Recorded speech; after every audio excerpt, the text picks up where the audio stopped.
Hello കൂട്ടുകാരെ, എല്ലാവർക്കും പുതിയൊരു വീഡിയോയിലോട്ട് സ്വാഗതം. ഇന്ന് നമ്മൾ കാണാൻ പോകുന്നത് തഗ് ലൈഫ് എന്ന മൂവിയാണ്. കഥയിലേക്ക് കടക്കുന്നതിന് മുമ്പായിട്ട് എല്ലാവരും നമ്മുടെ വീഡിയോ ലൈക്ക് ചെയ്യാനും ചാനൽ സബ്സ്ക്രൈബ് ചെയ്യാനും മറക്കല്ലേ. മൂവിയുടെ തുടക്കത്തിൽ തന്നെ കാണിക്കുന്നത് ചെറിയൊരു ഫ്ലാഷ് ബാക്ക് ആണ്. അതായത് 1994 ഒരാളും അയാളുടെ രണ്ട് മക്കളും ചേർന്നിട്ട് ഒരിടത്ത് പത്രം ഇടാൻ വരുന്നു.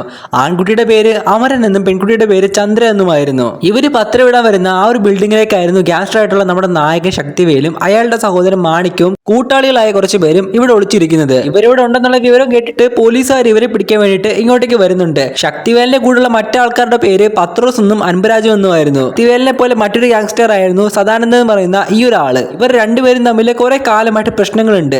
അതൊക്കെ ഒത്തുതീർപ്പാക്കാൻ വേണ്ടിയിട്ടാണ് സദാനന്ദൻ ഇവരെ കാണാൻ വേണ്ടി വരുന്നത്. എന്നാൽ യഥാർത്ഥത്തിൽ അയാൾ ഒരു ചതിയനായിരുന്നു. ഒത്തുതീർപ്പ് എന്ന് പറഞ്ഞു വന്നിട്ട് അയാളാകട്ടെ പോലീസുകാർക്ക് ഇൻഫോർമേഷൻ കൊടുക്കുകയായിരുന്നു. സദാനന്ദൻ ആ ഡീൽ സംസാരിക്കാൻ വരുന്നത് തന്റെ സഹോദരിയും അവരുടെ രണ്ട് മക്കളും കൂട്ടിയിട്ടാണ്. സഹോദരിയുടെ മക്കളുടെ മേല് സത്യം ചെയ്ത് ഇയാൾ പറയുന്നുണ്ട് ഇനി നമുക്കിടയിൽ ഒരു പ്രശ്നം ഉണ്ടാകില്ല എന്ന്. എന്നാൽ ഇയാളുടെ ഡീല് ശക്തിവേലിന്റെ സഹോദരനും ബാക്കിയുള്ളവർ വിശ്വസിച്ചെങ്കിലും ശക്തിവേലിന് അധികം വിശ്വാസം ഉണ്ടായിരുന്നില്ല. അയാളുടെ ഊഹം ശരിയാണെന്ന് അടുത്ത നിമിഷം തന്നെ തെളിയുകയും ചെയ്തു. പോലീസുകാര് ഇവരുടെ ആ ഒരു ഏരിയ തന്നെ വളഞ്ഞിരിക്കുന്നു. ശക്തിവേലും കൂട്ടരും രക്ഷപ്പെടാൻ വേണ്ടി ശ്രമിക്കുകയാണ്. രായപ്പൻ എന്ന് പറഞ്ഞൊരു പോലീസിന്റെ നേതൃത്വത്തിലാണ് ബാക്കി എല്ലാവരും ഇവരെ പിടിക്കാൻ വേണ്ടി വന്നിരിക്കുന്നത്. പോലീസുകാർ കാണാതെ ഒളിച്ചിരിക്കാൻ ഇവർ ശ്രമിക്കുന്നതിനിടയിൽ ശക്തിവേലിന്റെ റൂമിന്റെ ഫ്രണ്ടിലേക്ക് പത്രം ഇടാൻ വേണ്ടിയിട്ട് അമരന്റെ ചന്ദ്രയുടെ അച്ഛൻ വരുന്നു. പത്രം ഇടാൻ വന്ന ആളാണെന്ന് അറിഞ്ഞുകൊണ്ട് തന്നെ ശക്തിവേലിന്റെ സഹോദരൻ മാണിക്യമാകട്ടെ അയാളെ ഷൂട്ട് ചെയ്യുന്നു. എന്തിനാ വെറുതെ പത്രക്കാരനെ ഷൂട്ട് ചെയ്തെന്ന് ശക്തിവേൽ ചോദിക്കുന്നുണ്ട്. പോലീസുകാരനെ ഡിസ്ട്രാക്ട് ചെയ്യാൻ വേണ്ടിയിട്ടാണെന്നാണ് അവൻ പറയുന്നത്. പക്ഷെ ആ ഒരു കാഴ്ച കണ്ട് തകർന്നു പോയത് ചന്ദ്രയും അവരനുമായിരുന്നു. അപ്പോഴേക്കും പോലീസുകാർ ശക്തിവേലിന്റെ ആൾക്കാരും തമ്മിൽ അങ്ങോട്ടും ഇങ്ങോട്ടും ഷൂട്ടിംഗ് തുടങ്ങി. തന്റെ അച്ഛന്റെ ജടത്തിന്റെ അടുത്ത് നിന്ന് കരയുന്ന അമരനെ എടുത്തുകൊണ്ട് ശക്തിവേലാണെങ്കിൽ അവിടെ നിന്ന് പോകുന്നു. കാരണം അവനെ അവിടെ വിട്ടിട്ട് പോയി കഴിഞ്ഞാൽ അവൻ ആ വെടികൊണ്ടുകൾക്കിടയിൽ കിടന്ന് മരിക്കുമെന്ന് അയാൾ പേടിക്കുന്നു. അതിനിടയിൽ അമരനാകട്ടെ ചന്ദ്രയെ വിളിക്കുകയായിരുന്നു. ആ ഒരു ആശതർക്കത്തിനിടയിൽ ചന്ദ്ര ഒറ്റപ്പെട്ടു പോയി. അമരനെ എടുത്തുകൊണ്ട് ഓടുന്നതിനിടയിലാകട്ടെ അവർക്ക് നേരെ ആക്രമണം ഉണ്ടാകുന്നുണ്ട്. അമരന് ശക്തിവേലിനും പരിക്ക് പറ്റുന്നുണ്ട്. അമരനെ എടുത്തുകൊണ്ട് പുറത്തേക്ക് കടന്നപ്പോഴത്തേക്കും രായപ്പനാണ് ഇയാളുടെ ഫ്രണ്ടിൽ തോക്കുമായിട്ട് വന്നിട്ടുണ്ടായിരുന്നു. എന്നാൽ അമരൻ കയ്യിലിരിക്കുന്ന കാരണം രായപ്പനാണെങ്കിൽ ഷൂട്ട് ചെയ്യാൻ വയ്യ. അമരനെ ഒരു ഷീൽഡ് പോലെയായിരുന്നു ശക്തിവേൽ പിടിച്ചിരുന്നത്. എന്നാൽ ശക്തിവേലിനെ മാത്രമായിട്ട് ഷൂട്ട് ചെയ്യാൻ വേണ്ടിയിട്ട് രായപ്പ ശ്രമിക്കുകയായിരുന്നു. അപ്പോഴേക്ക് ശക്തിവേലിന്റെ ആൾക്കാർ വന്നിട്ട് അയാളെ അവിടെ നിന്ന് രക്ഷിച്ചുകൊണ്ട് പോകുന്നു. ആ ഒരു ഷൂട്ടിങ്ങിനിടയിൽ ഈ രായപ്പനും ഒരുപാട് പരിക്കുകൾ പറ്റിയിട്ടുണ്ടായിരുന്നു. ശക്തിവേല് നേരെ പോകുന്നത് തന്റെ ഭാര്യ ജീവയുടെ അടുത്തേക്കാണ്. ഇവർ രണ്ടുപേരുടെയും മുറിവുകൾ ജീവ വെച്ച് കെട്ടുന്നു. അമരനെ പറ്റി കൂടുതൽ കാര്യങ്ങൾ ശക്തിവേൽ ചോദിക്കുമ്പോഴാണ് മനസ്സിലാക്കുന്നത് അവൻ അച്ഛൻ മാത്രമേ ഉണ്ടായിരുന്നുള്ളൂ എന്ന്. തനിക്കൊരു സഹോദരി കൂടിയുണ്ട്, ചന്ദ്ര എന്നാണ് അവളുടെ പേര്. അവളെ ആ ആൾക്കൂട്ടത്തിനിടയിൽ കാണാതായി. എന്റെ ചന്ദ്രയെ ഞാൻ എങ്ങനെയും കണ്ടെത്തി തരാമെന്ന് ശക്തിവേൽ വാക്ക് കൊടുക്കുന്നുണ്ട്. അമരൻ വിചാരിച്ചു വെച്ചിരിക്കുന്നത് പോലീസുകാരനെന്ന് വിചാരിച്ചിട്ടാണ് തന്റെ അച്ഛനെ അവർ ഷൂട്ട് ചെയ്തതെന്നാണ്. അതുകൊണ്ട് തന്നെ അമരന് ശക്തിവേലിനോട് ദേഷ്യമൊന്നും തോന്നിയില്ല. അതൊരു അബദ്ധത്തിൽ സംഭവിച്ച കാര്യമായിരുന്നില്ലേ. മാണിക്യം മനഃപൂർവ്വം ഷൂട്ട് ചെയ്തതാണെന്നുള്ള സത്യം അവൻ അറിഞ്ഞതുമില്ല. പിന്നീട് ശക്തിവേല് അവനെ തന്റെ മകനെ പോലെയാണ് വളർത്താൻ തുടങ്ങിയത്. അവന്റെ കയ്യിലുണ്ടായിരുന്ന ഫാമിലി ഫോട്ടോ വെച്ചിട്ട് അയാൾ ചന്ദ്രനെയും ഇടയ്ക്കൊക്കെ അന്വേഷിക്കുമായിരുന്നു. അങ്ങനെ കഥ വർഷങ്ങൾക്ക് ശേഷമാണ് പിന്നീട് കാണിക്കുന്നത്. മാണിക്യത്തിന്റെ മകൾ കോളേജിൽ പഠിക്കുകയായിരുന്നു. ആ ഒരു കോളേജിൽ തന്നെയായിരുന്നു മൂവിയുടെ അടുത്ത് കാണിച്ച ശക്തിവേലിന്റെ എതിരാളിയായിട്ടുള്ള ആ ഒരു സദാനന്ദൻ പറയുന്ന ആളുടെ സഹോദരിയുടെ മകൻ രൺവിജയും പഠിക്കുന്നത്. ശാന്തി രൺവിജയും ഇഷ്ടത്തിലായിരുന്നു. എന്നാൽ രൺവിജയ് ശാന്തി ചതിക്കുന്നുണ്ട്. അവൾ പ്രഗ്നന്റ് ആണെന്ന് അറിഞ്ഞപ്പോഴത്തേക്കും അവനാണെങ്കിൽ അവളെ ഉപേക്ഷിക്കുകയാണ്. അതിൽ മനം നൊന്ന് ശാന്തിയാകട്ടെ ആത്മഹത്യ ചെയ്യുന്നു. ഇതോടുകൂടി ശക്തിവേലിന്റെ ഇടയിലും സദാനന്ദന്റെ ഇടയിലുള്ള ശത്രുത കൂടി വരികയായിരുന്നു. ഏത് നിമിഷവും നിന്നെ ശക്തിവേലിന്റെ ആൾക്കാർ കൊല്ലപ്പെടുന്ന സാധ്യതയുണ്ടെന്നാണ് സദാനന്ദൻ രൺവിജയോട് പറയുന്നത്. അവർ രൺവിജയെ അവിടെ നിന്ന് മാറ്റുകയാണ്. എന്നാൽ ശക്തിവേലിന്റെ ആൾക്കാർ കൈയോടെ രൺവിജയെ പൊക്കുന്നു. വർഷങ്ങൾക്ക് ശേഷമുള്ള അമരനെ നമ്മൾ കാണുന്നുണ്ട്. അവനിപ്പോൾ വളർന്നു വലുതായി ശക്തിവേലിന്റെ വലം കൈയായി മാറിയിരിക്കുകയാണ്. രൺവിജയെ തട്ടിക്കൊണ്ടു പോയത് അറിഞ്ഞിട്ട് സദാനന്ദനും അവിടെ എത്തുന്നു. ശക്തിവേലിനോട് കോംപ്രമൈസിന് ശ്രമിക്കുന്നുണ്ടെങ്കിലും അയാളുടെ മുന്നിൽ വെച്ച് തന്നെ ശക്തിവേല് രൺവിജയെ ഷൂട്ട് ചെയ്ത് കൊല്ലുകയാണ്. അതോടുകൂടി സദാനന്ദന്റെ വീട്ടുകാർക്ക് ശക്തിവേലിനോടുള്ള ദേഷ്യം കൂടി വരികയായിരുന്നു. വിജയുടെ സഹോദരൻ എങ്ങനെയും ശക്തിവേലിനോട് പകരം വീട്ടണമെന്നുള്ള ഒറ്റ ചിന്തയിലാണ്. അവന്റെ പേര് ദീപക് എന്നായിരുന്നു. പക്ഷെ ആ കൊലപാതക കുറ്റത്തിന് ശക്തിവേലിന് ജയിലിൽ പോകേണ്ടതായിട്ട് വരുന്നു. അതിൽ ഏറ്റവും കൂടുതൽ സങ്കടം ഉണ്ടായിരുന്നത് അയാളുടെ ഭാര്യയായിട്ടുള്ള ജീവയ്ക്കും അവരുടെ മകൾ മാഗയ്ക്കുമായിരുന്നു. എന്നാൽ കുറച്ചുനാൾ കഴിയുമ്പോഴേക്കും ഞാനിങ്ങ് തിരിച്ചു വരുമെന്ന് ശക്തിവേല് വാക്ക് കൊടുക്കുകയാണ്. ഞാനിവിടെ ഇല്ലാത്ത ഇത്രയും കാലം തന്റെ ബിസിനസ്സും ഈ ഗ്യാങ്ങിന്റെ ലീഡർഷിപ്പ് എല്ലാം തന്നെ അമരനെയാണ് അയാൾ ഏൽപ്പിക്കുന്നത്. അതിൽ പത്രോസിനും അൻപരാജിനും മാണിക്യത്തിനും ചെറിയൊരു അസ്വസ്ഥത ഉണ്ടായിരുന്നു. ഉള്ളിലെ കാര്യങ്ങളെല്ലാം നോക്കാൻ വേണ്ടിയിട്ട് മാണിക്യത്തിനെയും പുറത്തെ ബിസിനസ്സും മറ്റു കാര്യങ്ങളെല്ലാം നോക്കാൻ വേണ്ടിയിട്ട് അമരനെയാണ് അയാൾ ഏൽപ്പിച്ചത്. ശക്തിവേല് ജയിലിൽ പോയ ശേഷം ഇവരെല്ലാം അതിനെപ്പറ്റി സംസാരിക്കുകയും ചെയ്യുന്നുണ്ട്. മാണിക്യം തന്റെ പരിഭവം അമരനോട് തുറന്നു പറയുകയാണ്. നിന്നെപ്പോലൊരു ചെറിയ പയ്യന്റെ കയ്യിൽ ഇതൊക്കെ തരേണ്ട എന്തെങ്കിലും കാര്യമുണ്ടായിരുന്നു. അവന് സ്വന്തം സഹോദരനായ എന്നെ എന്ത് വിശ്വാസമില്ലാത്തത്. ജയിലിലാണെങ്കിൽ ശക്തിവേലിന് എല്ലാ സൗകര്യങ്ങളും പോലീസുകാർ ചെയ്തു കൊടുത്തിട്ടുണ്ടായിരുന്നു. അങ്ങനെ ഇരിക്കെ ജയിലിലേക്ക് ശക്തിവേലിനെ കാണാൻ വേണ്ടിയിട്ട് ഇന്ദ്രാണി എന്ന് പറയുന്ന ഒരു സ്ത്രീ വരുന്നു. ശക്തിവേലിന് ഇന്ദ്രാണിയുമായിട്ട് ചെറിയൊരു ബന്ധം ഉണ്ടായിരുന്നു. കുറെ കാലങ്ങൾക്ക് മുമ്പ് അമരന്റെ സഹോദരിയായിട്ടുള്ള ചന്ദ്രയെ തേടിയിട്ട് ശക്തിവേല് പലയിടത്തും പോയിട്ടുണ്ടായിരുന്നല്ലോ. അങ്ങനെ ഒരിടത്ത് നിന്നാണ് ഇന്ദ്രാണിയെ കണ്ടെത്തുന്നത്. താൻ അന്വേഷിക്കുന്ന ചന്ദ്രയാണോ അതെന്ന് ഇന്ദ്രയോട് അന്ന് ശക്തിവേല് ചോദിച്ചിട്ടുണ്ടായിരുന്നു. പക്ഷേ താൻ ചന്ദ്രയല്ല, നിങ്ങൾക്ക് പറ്റുമെങ്കിൽ എന്നെ ഇവിടുന്ന് രക്ഷിക്കാൻ വേണ്ടി അവൾ ആവശ്യപ്പെട്ടു. ഒരു ചതിയിൽപ്പെട്ടായിരുന്നു അത്ര സ്ത്രീകളെ കൂടെ അവൾ ചെന്ന് പെട്ടത്. അങ്ങനെ ശക്തിവേലാണെങ്കിൽ അവളെ അവിടെ നിന്ന് രക്ഷിച്ചുകൊണ്ട് പോവുകയാണ്. ഒരു സ്ത്രീയുടെ കൂടെ മറ്റൊരിടത്ത് പാർപ്പിച്ചിരിക്കുന്നു. ഇടയ്ക്ക് ശക്തിവേല് ഇവിടെ കാണാൻ വേണ്ടിയിട്ട് അവിടെ ചെല്ലും. ഇതിന്റെ പേരിൽ പലപ്പോഴും ശക്തിവേലും അയാളുടെ ഭാര്യ ജീവൻ തമ്മിൽ വഴക്കുണ്ടാകാറുണ്ടായിരുന്നു. എന്നാൽ നമ്മുടെ അമരന് ഇന്ദ്രാണിയിൽ ഒരു നോട്ടം ഉണ്ടായിരുന്നു. ശക്തിവേല് ജയിലിൽ ആയതോടു കൂടി തന്നെ പുറത്തെ കാര്യങ്ങളും മറ്റും നോക്കുന്നത്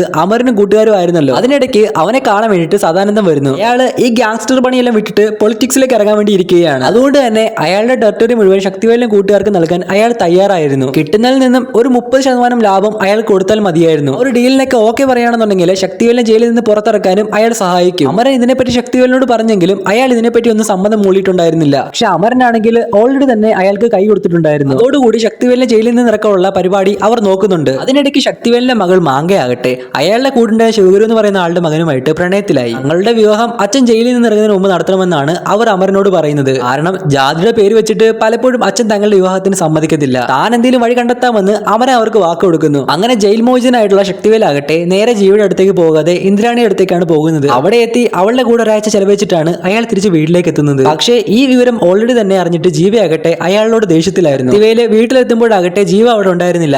ജീവയും മക്കളും ശിവഗുരുവിന്റെ വീട്ടിലായിരുന്നു. അവിടെ എത്തി കഷ്ടപ്പെട്ട് ശക്തിവേലാകട്ടെ ജീവയെ എന്തൊക്കെയോ പറഞ്ഞ് സമാധാനിപ്പിക്കുന്നു. തന്റെ ഒരു വീക്ക്നെസ് ആയി പോയെന്നും എന്തൊക്കെ പറഞ്ഞാലും നീ തന്നെയാണ് എന്റെ ഭാര്യ എന്നും അയാൾ പറയുന്നുണ്ട്. എന്നാൽ അയാളോടുള്ള ദേഷ്യത്തില് ജീവയാകട്ടെ താലിയൊക്കെ എടുത്ത് ഊരി മാറ്റിയിട്ടുണ്ടായിരുന്നു. ഒടുവിൽ എങ്ങനെയൊക്കെയോ ജീവയുമായിട്ട് പറഞ്ഞു പിണക്കുമെല്ലാം തന്നെ മാറ്റിയിട്ട് അയാളാണെങ്കിൽ പുറത്തേക്ക് വരുമ്പോഴാണ് അമരൻ നാഗയുടെയും മാങ്കയുടെ കാര്യം പറയുന്നത്. ജാതിയുടെ പേരിൽ നിന്ന് തന്നെ അയാൾക്ക് അവരോട് എതിർപ്പുണ്ടായിരുന്നില്ല. അയാളുടെ മകളെ ശിവഗുരുവിന്റെ മകന് വിവാഹം ചെയ്തു കൊടുക്കാനായിട്ട് അയാൾ തീരുമാനിച്ചു. ആ വിവാഹത്തിനിടയ്ക്ക് ഇന്ദ്രാണി വരുന്നുണ്ടായിരുന്നു. എന്നാൽ ഇന്ദ്രാണിയെ കണ്ടതും അവളെ കാണിക്കാൻ വേണ്ടിയിട്ട് ജീവ പോയിട്ട് തന്റെ താലിയൊക്കെ എടുത്തിടുന്നു. അതിനിടയ്ക്ക് അമരനാകട്ടെ ഇന്ദ്രാണിയോട് തന്റെ ഇഷ്ടം പറയുന്നു. എനിക്ക് പറ്റിയ ആള് നീയാണെന്ന്. എന്നാൽ ഇന്ദ്രാണിയാകട്ടെ തനിക്ക് പറ്റിയ ആള് ശക്തിവേലാണെന്നാണ് പറയുന്നത്. ആ ഒരു വിവാഹ ചടങ്ങുകൾക്കിടയിൽ ശക്തിവേലിന് ചില കാര്യങ്ങൾ മനസ്സിലാക്കാൻ പറ്റുന്നുണ്ട്. ജയിലിൽ നിന്ന് ഇറങ്ങിയതും കൂടെയുള്ള ആൾക്കാരെല്ലാം തന്നെ അമരനെയാണ് ലീഡറായിട്ട് കാണുന്നത്. തനിക്കിപ്പോ പഴയ പോലെ ഒരു വിലയില്ലാത്ത പോലെ ആളുകൾക്ക് തോന്നുന്നു. ശക്തിവേലും കൂട്ടരും ഒരു ദിവസം വണ്ടിയിൽ ഓരോരോ കാര്യങ്ങൾ പറഞ്ഞ് ബിസിനസിനെ പറ്റി എല്ലാം തന്നെ സംസാരിച്ചുകൊണ്ട് പോകുന്നതിനിടയിലാണെങ്കിൽ അവർക്ക് നേരെ ഒരു അറ്റാക്ക് വരുന്നുണ്ട്. പിന്നിൽ സദാനന്ദന്റെ സഹോദരന്റെ മകനായിട്ടുള്ള ദീപക് ആയിരുന്നു. അനിയനായിട്ടുള്ള രൺവിജയ് കൊന്നതിനുള്ള ദേഷ്യമായിരുന്നു അവൻ ഇപ്പോഴും ശക്തിവേലിന് ഉണ്ടായിരുന്നത്. എന്നാൽ തന്നോട് ചോദിക്കാതെ നീ എന്തിനാണ് ഇതിനൊക്കെ ഇറങ്ങി പുറപ്പെട്ടെ എന്ന് സദാനന്ദൻ ദീപകിനോട് ചോദിക്കുന്നു. അതിന്റെ പേരിൽ അയാളാകട്ടെ ദീപകിനെ ഒരുപാട് വഴക്ക് പറയുകയും ചെയ്യുന്നുണ്ട്. ഹോസ്പിറ്റലിൽ കിടന്ന ശക്തിവേലിനെ കാണാൻ വേണ്ടിയിട്ട് ജയരായപ്പൻ എന്ന് പറയുന്ന പോലീസുകാരൻ വരുന്നു. മൂവിയുടെ തുടക്കത്തിൽ കാണിച്ച ആ ഒരു രായപ്പൻ എന്ന പോലീസുകാരന്റെ മകനായിരുന്നു അയാള്. തന്റെ അച്ഛനായ രായപ്പൻ പിന്നീട് ഒരു മിഷനിൽ ഒരു ബോംബ് ആക്രമണത്തിൽ പരിക്കുപറ്റി കിടക്കുകയാണെന്ന് അയാൾ പറയുന്നു. ശക്തിവേലിനോട് അയാൾ പറയുന്നുണ്ട് നിങ്ങളെ ആക്രമിച്ചത് ആരാണെന്ന്, ആരുമായിട്ടാണ് നിങ്ങൾക്ക് പ്രശ്നമെന്ന്. ഈ ഗാങ്സ്റ്റേഴ്സിനെ പറ്റിയുള്ള വിവരങ്ങൾ കിട്ടാനും അതിന്റെ പിന്നിലുള്ള പൊളിറ്റീഷ്യൻസിനെയും മറ്റു ഉദ്യോഗസ്ഥരെയൊക്കെ കണ്ടെത്താനായിരുന്നു ജയിയുടെ ശ്രമം. എന്നാൽ ശക്തിവേല് ജയിയുടെ ആ ഒരു ക്വസ്റ്റ്യൻ ചെയ്യലിനോട് സഹകരിക്കുന്നുണ്ടായിരുന്നില്ല. എന്നാൽ എന്തെങ്കിലും ഒരിക്കല് നിങ്ങൾ എന്റെ സ്പൈ ആയി മാറുമെന്ന് ജയ ആകട്ടെ ശക്തിവേലിനോട് പറയുന്നു. കുറച്ചു കഴിയുമ്പോൾ അമരൻ അവിടേക്ക് വരുന്നുണ്ട്. എന്നാൽ അമരനെ കണ്ടതും ശക്തിവേൽ ആദ്യം ചോദിക്കുന്നത് എനിക്ക് അപകടം പറ്റുന്ന സമയത്ത് നീ എവിടെയായിരുന്നു എന്നാണ്. എന്തുകൊണ്ട് നീ എന്റെ കൂടെ ആ ഒരു വണ്ടിയിൽ ഉണ്ടായിരുന്നില്ല? തന്നെ അപായപ്പെടുത്താൻ ശ്രമിക്കുന്നവരുടെ കൂട്ടത്തിൽ അമരൻ ഉണ്ടോ എന്ന് ശക്തിവേലിന് സംശയമുണ്ടായിരുന്നു. ഇത്രയും കാലം വിശ്വസിച്ച് കൂടുന്ന തന്നെ ശക്തിവേൽ സംശയിക്കുന്നത് കണ്ടിട്ട് അമരനാണെങ്കിൽ സഹിക്കാൻ പറ്റിയില്ല. താനൊരു വർക്കുമായിട്ട് പോയിരിക്കുകയാണെന്നാണ് അവൻ പറയുന്നത്. എന്ത് വർക്കാണ്, എവിടെയാണ് പോയിരുന്നതെന്നൊക്കെ അയാൾ വീണ്ടും വീണ്ടും എടുത്തു ചോദിക്കുകയാണ്. ഒടുവിൽ ഇത് കേട്ടുകൊണ്ട് നിന്ന ജീവയാകട്ടെ ശക്തിവേലിനോട് പറയുന്നുണ്ട് അമരനെ ഞാനാണ് കൂട്ടിക്കൊണ്ടുപോയെന്ന്. അവൻ എന്റെ കൂടെ ഹോസ്പിറ്റലിലായിരുന്നു. നമ്മളുടെ മകൾക്ക് അബോർഷനായി. ഇത് കേട്ടത് ശക്തിവേലാകെ തകർന്നുപോയി. ഒന്നാമത്തെ കാര്യം തന്റെ മകളുടെ കുഞ്ഞിനെ നഷ്ടപ്പെട്ടു. രണ്ടാമത്തേത് അവൻ അമരനെ വെറുതെ സംശയിച്ചു. എന്നാൽ ശക്തിവേല് തന്നെ സംശയിച്ചത് അമരൻ ഒട്ടും ഇഷ്ടപ്പെട്ടില്ല. അവൻ മാനസികമായിട്ട് വല്ലാതെ തളർന്നുപോയി. എന്നാൽ അമരന്റെ ആ ഒരു മാനസിക വിഷമം മറ്റുള്ളവരെ മുതലെടുക്കുകയായിരുന്നു. കൂടെ ഉണ്ടായിരുന്ന പത്രോസും അൻപരാജും അവനോട് പറയുന്നുണ്ട് ഞങ്ങളെങ്ങാനുമാണ് ഈ ഒരു കാര്യം കേട്ടിരുന്നെങ്കിൽ ഞങ്ങൾ ചിലപ്പോൾ ആ ഒരു ദേഷ്യത്തിൽ അയാളെ കൊന്നേനെ എന്ന്. ഇത്രയും കാലം വിശ്വസിച്ചു കൂടെ എന്ന നിന്നോട് അയാൾ ഒരിക്കലും അങ്ങനെ ചോദിക്കാൻ പാടില്ലായിരുന്നു. എന്റെ മനസ്സിലേക്ക് അവർ വിഷം കുത്തിവെക്കുകയാണ്. അതോടുകൂടി അമരന് പിന്നെ ശക്തിവേലിനോട് അധികം ഒന്നും സംസാരിക്കാൻ തോന്നിയിട്ടുണ്ടായിരുന്നില്ല. ശക്തിവേലാണെങ്കിൽ അവനോട് ക്ഷമയൊക്കെ ചോദിക്കുന്നുണ്ട്. എന്നിട്ടും അവൻ തന്നോട് മിണ്ടാത്ത കാരണം ഒരു തവണ സംശയിച്ചെന്ന് കരുതിയിട്ട് അതിന്റെ പേരിൽ എനിക്ക് ഇതിന്റെ കാലൊന്നും പിടിക്കാൻ പറ്റില്ല എന്ന് പറയുകയാണ്. എന്നെ അങ്ങനെ സംശയിച്ചതിൽ എനിക്ക് മാനസികമായിട്ട് വിഷമമുണ്ട്. അതുകൊണ്ട് ഞാൻ ദൈവത്തിനോട് മാപ്പ് പറയാനാണ് ഇപ്പോൾ അമ്പലത്തിലേക്ക് പോലും വന്നത്. എന്നിട്ടും അമരന്റെ മനസ്സിൽ നിന്നും ആ ഒരു വിഷമങ്ങളൊന്നും തന്നെ പോയില്ല. തമ്പു പറഞ്ഞ മാണിക്യവും അമരനെ കാണാൻ വേണ്ടി എത്തുന്നു.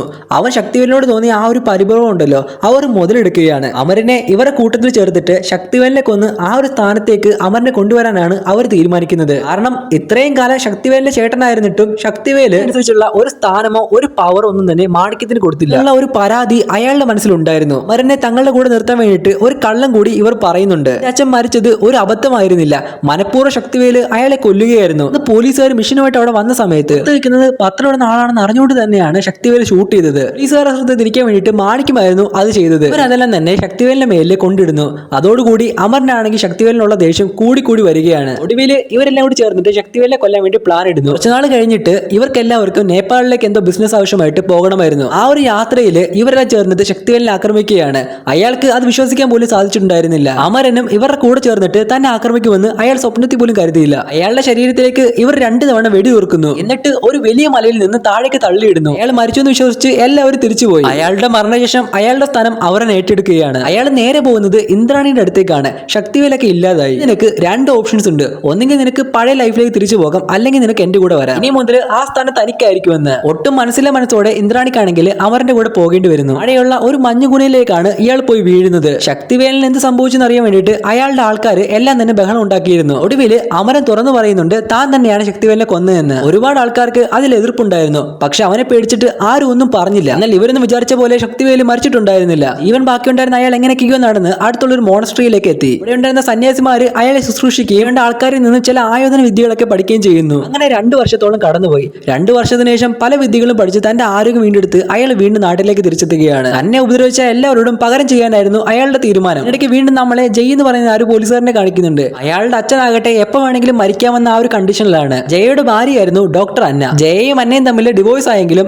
അന്നയാണെങ്കിൽ ഇടയ്ക്കിടയ്ക്ക് ജയയുടെ അച്ഛനെ കാണാൻ വേണ്ടി വരികയും അയാളെ ശുശ്രൂഷിക്കുകയും ചെയ്യുന്നുണ്ടായിരുന്നു. ശക്തിവേലി നാട്ടിലേക്ക് തിരിച്ചെത്തിയെന്ന് ഇവരുടെ കൂട്ടത്തിലുള്ള കലുവ എന്ന് പറയുന്ന ഒരാളുടെ അടുത്തേക്ക് ഒരു പെൺകുട്ടി ഓടിപ്പോയി പറയുന്നുണ്ട്. ഇന്ന് ശക്തിവേലിനെ ആക്രമിക്കുന്ന സമയത്ത് അമരന്റെ കൂടെ ഈ ഒരു കലുവ ഉണ്ടായിരുന്നു. ശക്തിവേലി മരിച്ചിട്ടില്ല എന്നുള്ള വിവരം അവരുടെ കൂട്ടത്തിലുള്ള എല്ലാവരുടെ അടുത്തേക്കും കാട്ടുതീ പോലെ പടർന്നു. ചിലരൊക്കെ പേടിച്ച് ഒളിച്ചിരിക്കാൻ തുടങ്ങി. എന്നാൽ ശക്തിവേലി ആദ്യം കൊള്ളുന്നത് അൻപരിചനെയാണ്. കൂടെ ഉണ്ടായിരുന്ന കലുവയും കൊല്ലാൻ വേണ്ടി ശ്രമിച്ചപ്പോൾ കലുവ ആണെങ്കിൽ എല്ലാത്തിനും മാപ്പ് പറഞ്ഞ് അയാളുടെ കാല് വീഴുന്നു. ബാക്കിയുള്ളവരൊക്കെ താൻ കാട്ടിത്തരാമെന്ന് പറഞ്ഞു. പിന്നീട് ശക്തിവേലിന്റെ സ്പൈ ആയി മാറുകയായിരുന്നു കലുവ. ഇവിടെ മാണിക്യം അമരനോട് പറയുന്നുണ്ട് ഒന്നുകിൽ ശക്തിവേൽ അല്ലെങ്കിൽ ഞാൻ, ഇതിൽ ഒരാളെ ഇനി ജീവനോടുണ്ടാകും. അവൻ എന്തായാലും എന്നെ കൊല്ലുന്നതിന് മുമ്പ് നീ അവനെ കൊന്നെങ്കിലേ പറ്റൂ. എന്നാൽ ഇനി ഒരു തവണ കൂടി ശക്തിവേലിനെ കൊല്ലാൻ വേണ്ടിയിട്ട് തനിക്ക് സാധിക്കുമോ എന്ന് അറിയില്ല എന്നാണ് അമരൻ പറയുന്നത്. ഒടുവിൽ പത്രോസ് ആണെങ്കിൽ ശക്തിവേലിനെ കൊല്ലാൻ വേണ്ടി വരുന്നുണ്ട്. പക്ഷെ അതിനു മുമ്പ് തന്നെ പത്രോസിനെ ശക്തിവേലി കൊല്ലുന്നു. ആൾക്കാരുടെ അടുത്ത് നിന്നും ജീവ എവിടെയെന്ന് അറിയാൻ വേണ്ടി ശക്തിവേലി ശ്രമിക്കുമ്പോൾ അവർ പറയുന്നുണ്ട് അന്ന് ശക്തിവേലിന്റെ മരണം കേട്ട് ജീവയാണെങ്കിൽ തകർന്നുപോയി. പിന്നെ അവര് പോലീസ് സ്റ്റേഷനിൽ കംപ്ലൈന്റ് കൊടുക്കാൻ പോയി. അവിടെ ഒരുപാട് നേരം നിന്നിട്ടും അവരെ ആണെങ്കിൽ ആരും മൈൻഡ് ചെയ്തില്ല. അങ്ങനെ അവർ മാണിക്യത്തിനോട് വഴക്കിടാൻ പോയി. ഒടുവിൽ മാണിക്യം അവരുടെ മുഖത്തടിച്ചു. അങ്ങനെ അവർക്ക് ഹെഡ് ഇഞ്ചുറി പറ്റിയിട്ടുണ്ടായിരുന്നു. ശക്തിവേലിന്റെ മരണവും ആ ഒരു ഇഞ്ചുറിയും എല്ലാം തന്നെ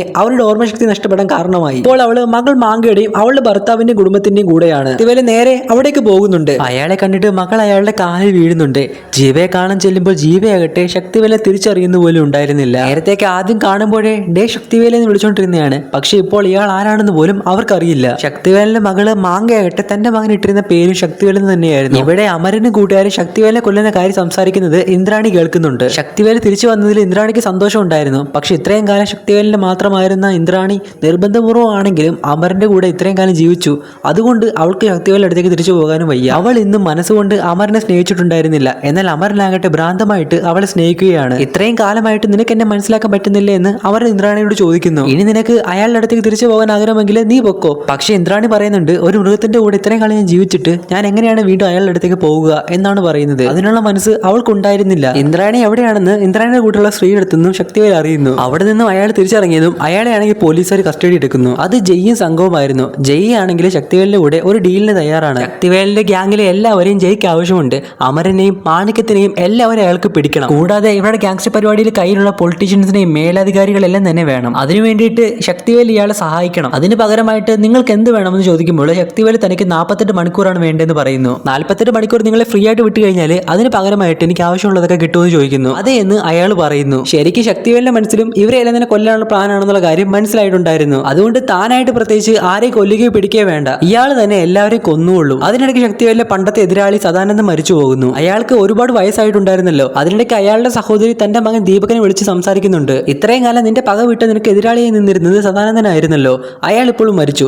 നിന്റെ അനിയനെ കൊന്നതിനുള്ള പകരം വീട്ടാൻ ഇനി സമയമായിരിക്കുന്നു. അങ്ങനെ ദീപക്കാണെങ്കിൽ ശക്തിവേലിനെ അമരനെ തേടി നാട്ടിലേക്ക് എത്തുകയാണ്. അതേസമയം ശക്തിവേൽ അടുത്തതായിട്ട് കൊല്ലാൻ പോകുന്നത് മാണിക്യത്തിനെയാണ്. മാണിക്യം ശക്തിവേലിനോട് കെഞ്ചിയെങ്കിലും അതൊന്നും തന്നെ കേൾക്കാതെ ശക്തിവേലാണെങ്കിൽ മാണിക്യത്തെ കൊല്ലുന്നു. അതിനിടയ്ക്ക് ശക്തിവേലിനെ സ്പൈ പരിപാടി ചെയ്യുന്നത് കലുവാണെന്നുള്ള കാര്യം അവനെ കണ്ടെത്തിയിട്ടുണ്ടായിരുന്നു. ശക്തിവേൽ ഇപ്പൊ എവിടെയാണെന്നുള്ള കാര്യം അവൻ അയാളിൽ നിന്ന് അറിയുന്നു. അതിനുശേഷം അയാളെ കൊല്ലുന്നു. ഒരു സൈഡിൽ അമരനെ കൊല്ലാൻ കാത്തിരിക്കുന്ന ശക്തിവേല്, മറ്റൊരു സൈഡിലാണെങ്കിൽ അമരനെ ശക്തിവേലിനെ കൊല്ലാൻ കാത്തിരിക്കുന്ന ദീപക് അമര എവിടെയെന്നുള്ള കാര്യം കണ്ടുപിടിച്ചിരിക്കുന്നു. അപകടം പല വഴിക്ക് വരുന്നെന്ന് മനസ്സിലാക്കിയ അമരനാകട്ടെ ഇന്ദ്രാണിയും കൊണ്ട് അവിടുന്ന് രക്ഷപ്പെടാൻ ശ്രമിക്കുകയാണ്. പാസ്പോർട്ട് എടുക്കാൻ വേണ്ടിയിട്ട് അവളോട് ആവശ്യപ്പെടുന്നു നമുക്ക് എത്രയും പെട്ടെന്ന് നാട് വിടണം. എന്നാൽ പാസ്പോർട്ട് എടുക്കുന്നതിനിടയിൽ അവൾക്കാണെങ്കിൽ ഒരു കോൾ വരുന്നുണ്ട്. അത് ശക്തിവേലായിരുന്നു. അവളുടെ ബിൽഡിങ്ങിന്റെ തൊട്ടപ്പുറത്തുള്ള ബിൽഡിങ്ങിൽ അയാൾ ഇരിപ്പുണ്ട്. നീ എന്റെ കൂടെ വരണമെന്ന് അയാൾ അവളോട് പറയുന്നു. അയാളുടെ ആ ഒരു ചോദ്യത്തിന് എന്ത് മറുപടി കൊടുക്കണമെന്ന് അറിയാതെ അവൾ നിൽക്കുകയാണ്. അമരനാകട്ടെ അവളെ നിർബന്ധപൂർവ്വം അവിടെ നിന്ന് കൊണ്ടുപോകാൻ ശ്രമിക്കുന്നു. എന്നാൽ അവൾ പറയുന്നുണ്ട് ഞാൻ എവിടെയും വരുന്നില്ല എന്ന്. ഈ കളയാൻ സമയമില്ലാത്ത കാരണം അമരനാണെങ്കിൽ അവിടെ നിന്ന് പുറത്തേക്ക് ഇറങ്ങി ഓടി. എന്നാൽ എന്നാൽ അപ്പോഴാണ് ഇന്ദ്രാണി മനസ്സിലാക്കുന്നത് അവൻ എടുത്തുകൊണ്ട് പോയത് തെറ്റായ പാസ്പോർട്ട് ആണെന്ന്. അവൾ കുറെ തവണ അവനെ വിളിക്കാൻ ശ്രമിക്കുന്നുണ്ട്, പക്ഷെ അവൻ കേൾക്കുന്നുണ്ടായിരുന്നില്ല. ഇതെല്ലാം തന്നെ ശക്തിവേലും തൊട്ടടുത്ത ബിൽഡിംഗിൽ നിന്ന് ശ്രദ്ധിക്കുന്നുണ്ട്. പക്ഷെ ആ സമയം അവനെ കൊല്ലാൻ വന്ന ആ ഒരു ദീപക്കും കൂട്ടരുമാണെങ്കിൽ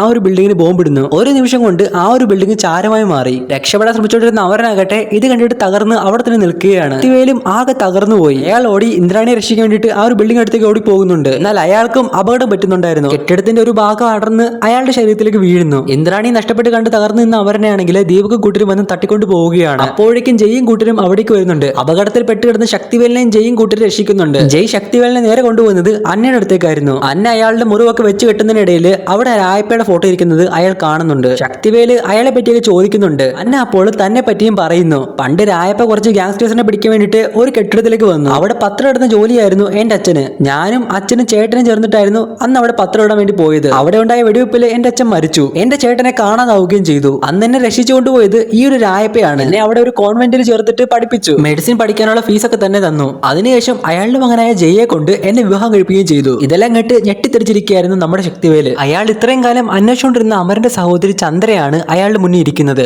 അയാൾ അവളെ ചന്ദ്ര എന്ന് വിളിക്കുകയും നിന്റെ സഹോദരന്റെ പേര് അമരൻ എന്നല്ലെന്ന് ചോദിക്കുന്നു. അത് കേട്ടതും അവളുടെ കണ്ണ് നിറഞ്ഞു. അമരൻ തന്റെ കൂടെയായിരുന്നു ഉണ്ടായിരുന്നത് എന്ന് ശക്തിവേല് പറയുന്നുണ്ട്. ഇപ്പോൾ നടന്നുകൊണ്ടിരിക്കുന്ന പ്രശ്നത്തെ പറ്റിയും അവളോട് സംസാരിക്കുന്നു. അതേസമയം ഇവിടെ ദീപകാകട്ടെ അമരനെ കൊല്ലാൻ വേണ്ടി കൂട്ടിക്കൊണ്ടു പോയിട്ടുണ്ടായിരുന്നു. എന്നാൽ അവിടെ വെച്ച് തന്നെ കൊല്ലുന്നതിന് മുമ്പ് അമരനാണെങ്കിൽ അവരെല്ലാം തന്നെ അടിച്ചൊതുക്കുന്നു. ദീപക്കും ഒരുപാട് പരിക്കുപറ്റി കിടക്കുകയാണ്. അതേസമയം ദീപകിന്റെ മറ്റൊരു സംഘം ആൾക്കാരാണെങ്കിൽ ശക്തിവേലിനെ തേടി വന്നിട്ടുണ്ട്. അവരാണെങ്കിൽ അവിടെ വെച്ച് അയാളുമായിട്ട് ഫൈറ്റ് നടത്തുകയാണ്. അയാൾ എന്നെ അവരടുത്ത് സേഫ് ആക്കി നിർത്തിയിട്ട് അവരുമായിട്ട് പോരാടുകയാണ്. ഒടുവിൽ അവരെല്ലാം തന്നെ അയാൾ അടിച്ചിട്ടു. നിന്നെ അവരുടെ അടുത്തേക്ക് ഞാൻ കൂട്ടിക്കൊണ്ടു പോകാമെന്ന് അയാൾ പറയുന്നു. അതിനു മുമ്പ് അവനോട് സത്യങ്ങളെല്ലാം തന്നെ പറയണം.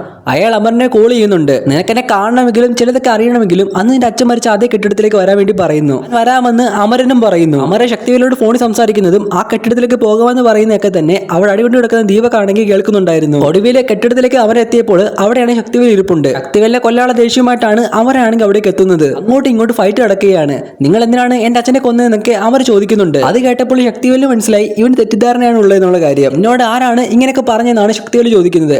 അമരൻ പറയുന്നുണ്ട് മാണിക്യമാണ് പറഞ്ഞതെന്ന്. എന്നാൽ ഒരിക്കലും ഞാൻ നിന്റെ അച്ഛനെ കൊന്നിട്ടില്ല എന്ന് ശക്തിവേൽ പറയുന്നു. അത് ചെയ്തത് മാണിക്യമായിരുന്നു. സത്യം അറിഞ്ഞതോടെ തന്നെ അമരനാണെങ്കിൽ ആകെ തകർന്നുപോയി. താൻ തെറ്റിദ്ധാരണയുടെ പേരിലാണ് അയാളെ കൊല്ലാൻ ഇറങ്ങി പുറപ്പെട്ടത്. മാത്രമല്ല ചെറുപ്പത്തിൽ നിനക്ക് ഞാൻ ഒരു വാക്ക് തന്നില്ലേ, ആ ഒരു വാക്ക് ഞാൻ പാലിക്കാൻ വേണ്ടി പോവുകയാണ്. എന്റെ സഹോദരിയെ ഞാൻ കണ്ടെത്തി. അയാളത് പറഞ്ഞുകൊണ്ടിരിക്കുന്ന സമയത്ത് അയാളെ തേടി ചന്ദ്രയും ജിയയും വന്നിട്ടുണ്ടായിരുന്നു. അവിടെ ചന്ദ്ര അമരനെ കണ്ടതും ചേട്ടാ എന്ന് വിളിക്കുന്നു. അമരനും തന്റെ സഹോദരിയാണ് അതെന്ന് മനസ്സിലാക്കുന്നു. പക്ഷെ ആ നിമിഷം ഇവരുടെ സംസാരം ദീപക്കാണെങ്കിൽ അവിടേക്ക് വന്നിട്ടുണ്ടായിരുന്നു. ദീപക്ക് ഷൂട്ട് ചെയ്യാൻ നേരത്ത് അമരന്റെ ദേഹത്ത് ബുള്ളറ്റ് കൊള്ളുന്നു. ശക്തിവേല് അവിടെ കിടന്ന് തോക്കെടുത്തിട്ട് ദീപകനെ വെടിവെക്കുന്നു. പക്ഷെ ബുള്ളറ്റ് കൊണ്ട് അമരനാകട്ടെ മരണത്തിലേക്ക് പോയിക്കൊണ്ടിരിക്കുകയാണ്. അപ്പോഴേക്കും ചന്ദ്ര കൂടി അവന്റെ അടുത്തേക്ക് എത്തിയിട്ടുണ്ടായിരുന്നു. വർഷങ്ങളുടെ കാത്തിരിപ്പിനൊടുവിൽ തന്റെ സഹോദരനെ അവൾ കണ്ടുമുട്ടിയെങ്കിലും അടുത്ത നിമിഷം തന്നെ അവളുടെ കയ്യിൽ കിടന്ന് തന്നെ അവർ മരിക്കുകയാണ്. ഇതെല്ലാം കണ്ട് ആകെ തകർന്നിരിക്കുകയായിരുന്നു ശക്തിവേല്. പിന്നീട് കാണിക്കുന്നത് കുറെ നാളുകൾക്ക് ശേഷമാണ്.